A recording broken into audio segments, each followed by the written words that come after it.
Niniwala tayo doon sa kasabihan na habang may buhay, may Pag-asa. habang may buhay, may Pag-asa. habang may buhay, may Pag-asa.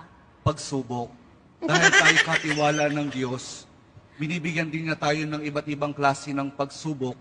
Kaya po doon sa pagsubok na yon, saka pa lang natin mauunawaan na talagang ang ating buhay ay mayroong, habang may buhay, mayroong, Pagsubok. habang may buhay, may Pagsubok. pagbangon.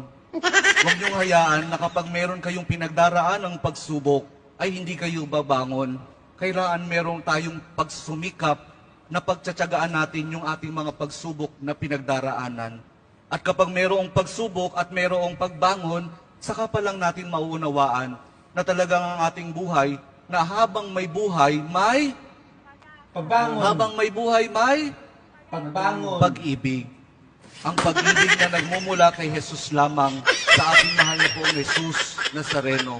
Dahil doon, kapag naunawaan natin itong mga bagay na ito, na habang may buhay, may pagsubok, may pagbangon at may pag-ibig na nagmumula lamang kay Jesus, saka pa lang natin mauunawaan at matatanggap na talagang habang may buhay, may... Ayaw nyo nang sumagot.